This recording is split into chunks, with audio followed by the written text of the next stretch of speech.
నందమూరి తారక రామారావు గారి యొక్క 101 జయంతి సందర్భంగా ఈరోజు భువనగిరి పార్లమెంట్ ఇబ్రహీంపట్నం నియోజకవర్గం యొక్క ప్రజలం తెలుగుదేశం పార్టీలో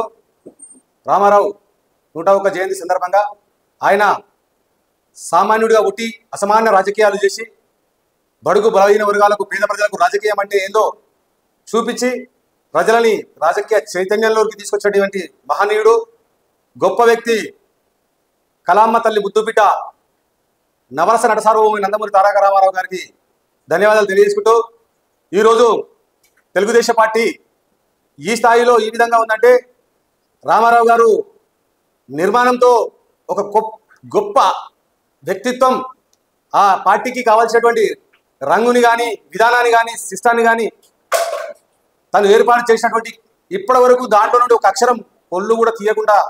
తెలుగుదేశం పార్టీ 40 సంవత్సరాల నుండి ఏకతాటిగా నడుస్తుందంటే ఆ మహానుభావుని యొక్క మదిలో పుట్టినటువంటి ఈ తెలుగుదేశం కొన్ని ఇబ్బందులు ఎక్కడైనా వస్తాయి, అసమానం ఎక్కడో ఒకసారి లోటుపాట్లు జరిగేది తప్పవు. ఫ్లైట్స్ అనేటివి కామన్, అవి వస్తూనే ఉంటాయి. తెలుగుదేశానికి కొత్త కాదు, ఇలాంటివి ఎన్నో జరుగుతున్నాయి. రేపు తరానికి కావాల్సిన నాయకత్వం కానీ విధానం కానీ చంద్రబాబు నాయుడు గారు విజన్ 2020 ఏ విధంగా నిర్మాణం చేసిరో విజన్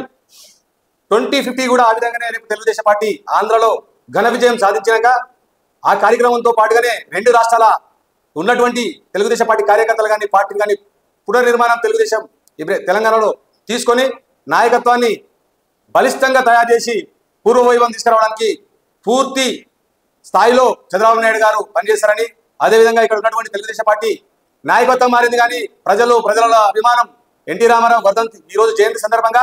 101 మంది స్వచ్ఛందంగా వచ్చి రక్తదానం చేసిరంటే ఈ పార్టీకి ఉన్న ఘనత, ఈ పార్టీకి ఉన్న బలం, ఈ పార్టీ యొక్క గొప్పతనం.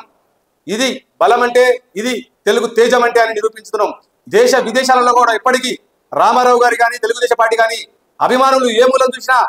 శుభానికి పచ్చకలని చెప్పి స్వచ్ఛందంగా తీసుకొని వచ్చి మాట్లాడే వాళ్ళు ఉన్నారు. కాబట్టి రాబోయే రోజులన్నీ తెలుగుదేశానికే కలిసి వచ్చే రోజులని తెలియజేస్తూ